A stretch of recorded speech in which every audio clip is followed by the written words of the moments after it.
Sehingga banyak aparat itu yang munafik, yang pura-pura baik tapi melakukan kejahatan. Contoh yang kasus ini. Ini orang-orang yang harus dihukum. Ada banyak polisi yang melakukan kerja yang baik, dan gara-gara 3 orang ini yang nggak berharga atau sampah-sampah di kepolisian ini harus dibersihkan. Itu kan sampah-sampah kepolisian itu. Seperti itu.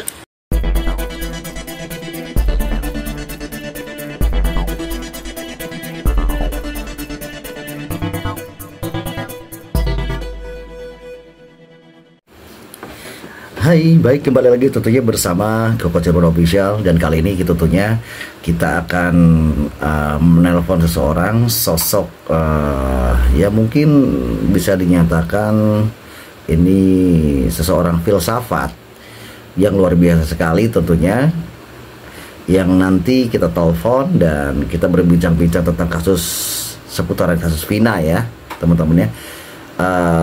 Sebagaimana tentunya paparan-paparan dari narasumber kita yang nanti kita telepon, dan kita perkenalkan tentunya ini adalah Bang Yamin, seorang filsafat yang nanti akan, dan juga seorang filsafat dan juga pengamat politik ya, yang nanti kita paparkan buat Anda apa-apa saja yang dipaparkan oleh beliau. Yuk kita langsung telepon. Let's go. Kalau untuk sidang PK yang sudah berjalan ini, menurut Bang Yan seperti apa? PK kasus Cirebon kan? Yes. Bukannya sudah menang itu? Belum Bang, belum ada putusan dari MA. Oh, udah menang itu. Dari peristiwa seperti apa Bang yang terjadi sebetulnya? Menurut Bang Yamin nih, untuk paparan hukumnya. Aku nggak terlalu mengikuti. Yang kedua hanya sedikit ku ikuti.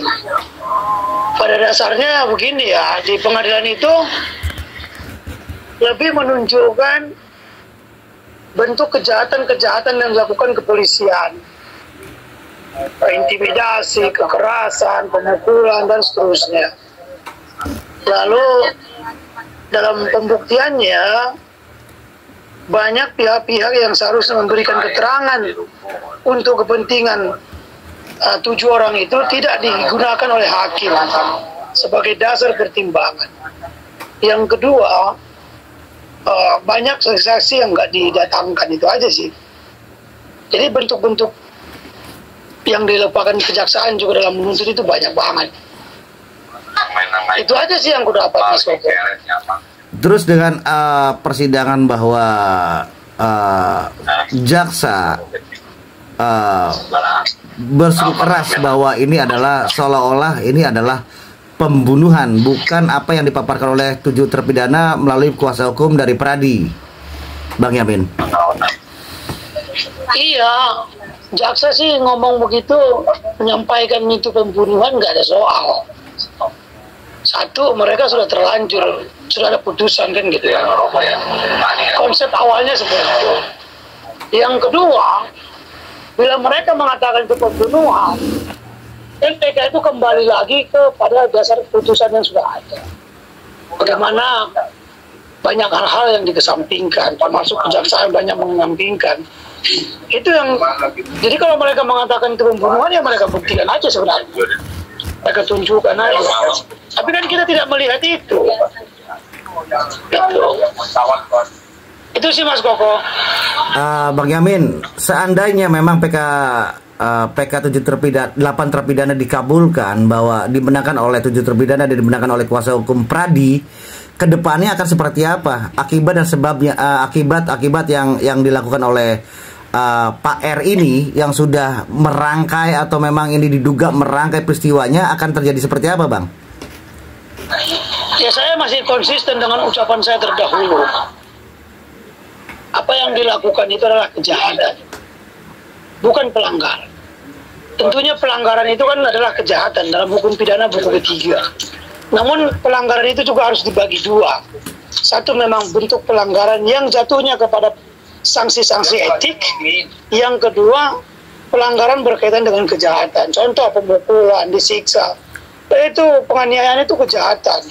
Nah, yang harus dilakukan akibatnya Ibtu Rudiana ya kalau merujuk kepada apa yang dibuktikan di PK itu ya harus dilaporkan dan harus dipidana. Dasar-dasarnya apa, Bang? Dasar-dasar untuk pidana untuk Pak R ini apa dasar-dasarnya, Bang? Oh, itu kan keterangan saksi di pengadilan itu resmi itu. Keterangan orang-orang yang dihukum itu kan resmi. Ya, saksi-saksi ada yang sudah dipukulin namun dibebaskan.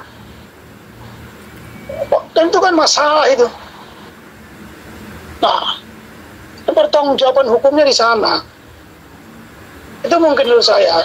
Dan ada 3 orang yang saya ketahui anggota polisi yang mutlak harus dihukum. 1 Ibtu Rudiana, yang kedua Aris Papua, yang satu lagi siapa itu namanya? Ini harus bisa dipecat, dipidana lebih berat daripada pelaku yang umum. 1/3 lebih tinggi dia. Itu kejahatan. Kenapa harus 1/3 lebih tinggi, Bang? Dasarnya apa, Bang? Dasarnya karena mereka aparat penegak hukum. Itu pertimbangannya. Terus dengan penyangkalan bahwa saat itu kan ada isu dari Mabes Polri, Waka Mabes Polri Reskrim itu mengumumkan bahwa Rudiana sudah dicopot ternyata pada saat hari Senin. Setelah pengumuman itu ternyata nggak dicopot, Bang. Itu gimana itu? Apa jabatan Rudiana sekarang? Kapolsek. Iya. Dicopot itu kan bukan diberhentikan. Apakah dia masih Kapolsek saja? Masih. Berarti nggak dicopot. Atau dicopot dari jabatan lain? Apakah dia memiliki 2 jabatan? Kan bisa saja. Emang bisa, Bang? Untuk bisa Kapolsek. Apakah bisa kepolisian itu punya 2 jabatan, Bang? Agak bingung juga ya. Makanya narasi saya itu sebenarnya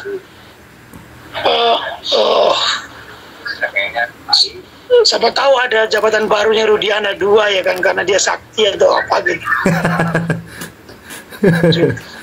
Terus sebetulnya menurut Bang Yamin nih, menurut penglihatan dari Bang Yamin, peristiwa ini adalah apa sih betulnya motif-motif yang dilakukan oleh mereka itu, para oknum? Ya, kalau untuk mengetahui motif oknum aparat penegak hukum itu sendiri, itu pendalaman, Mas. Nggak bisa saya mengatakan ada motif. Yang pasti apa yang mereka lakukan itu satu bentuk kesewenang-wenangan aparat negara yang dulu hidup di zaman Belanda, di zaman Orde Baru, dan sekarang itu sisa-sisanya masih besar gitu. Dan itu harus disingkirkan, dibersihkan. Nah, kita berharap, kalau saya kaitkan dengan politik, mendengar pidato politik Presiden Prabowo hari ini kan luar biasa. Saya berharap dengan pidato itu para petinggi Polri dan di bawahnya itu memiliki kesadaran juga. Dan sudah lama negara ini tidak ada pidato politik yang seperti itu, sehingga banyak aparat itu yang munafik, yang pura-pura baik tapi melakukan kejahatan. Contoh yang kasus ini orang-orang yang harus dihukum. Ada banyak polisi yang melakukan kerja yang baik, dan gara-gara 3 orang ini yang nggak berharga atau sampah-sampah di kepolisian ini harus dibersihkan. Itu kan sampah-sampah kepolisian ini seperti itu. Bang Yamin, mungkin itu aja, Mak. Bang Yamin, satu pertanyaan lagi terakhir. Sehebat apa sih seorang Pak R sampai saat ini pun dengan perilaku-perilaku yang dengan perlakuan yang sudah dilakukan 2016 sampai saat 2024 enggak ada sedikit pun disentuh oleh kekuasaan Mabes Polri? Ada 2 hal yang harus diketahui secara mendasar, masalah hebat atau tidak, bahwa setiap negara kita itu negara hukum, kesetaraan di hadapan hukum. Maksud dari kesetaraan di hadapan hukum itu adalah, kalau saya merujuk kepada Immanuel Kant dalam buku metafisiknya, halaman 129, 2729 sebelah kanan. Maksud dari kesamaan di hadapan hukum adalah bahwa setiap orang pada dasarnya tidak sama di hadapan hukum. Akan tetapi setiap orang, mau rakyat sipil, mau pejabat-pejabat, polisi dan seterusnya, dilarang untuk melanggar hukum yang telah ditetapkan dan dilarang untuk melanggar hak orang. Menyakiti, memukul itu terlarang, itu kejahatan. Jadi dia nggak ada hebatnya dia. Yang kedua,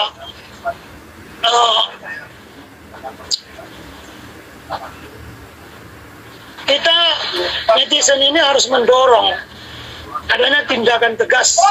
Mungkin selama ini kepolisian kurang masih damang dalam memutuskan kasus ini karena begitu polemik ini begitu besar antara kecelakaan dan pembunuhan.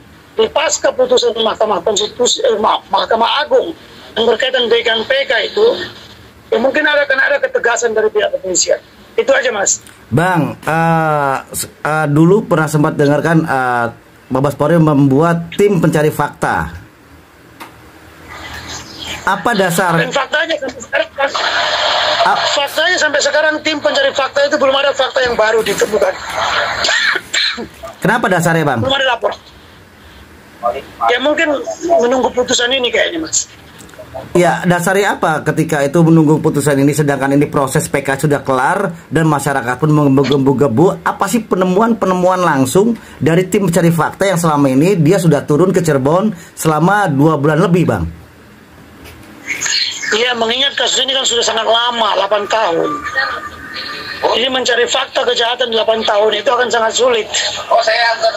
Apalagi ya perbuatan itu kan hanya mereka-mereka saja yang melihat. Ini yang menjadi tugas berat daripada pihak tim pencari fakta dari Mabes Polri itu. Tentunya putusan Mahkamah Agung atas PK ini akan sangat berpengaruh dan sangat mendukung kerja tim pencari fakta itu. Itu mungkin ya saya, Mas. Mohon izin saya ada tamu. Siap, Bang Yamin. Terima kasih. Ini saya izin di-upload ya, Bang Yamin. Siap, makasih Mas. Siap, terima kasih. Assalamualaikum warahmatullahi wabarakatuh, Bang Yamin.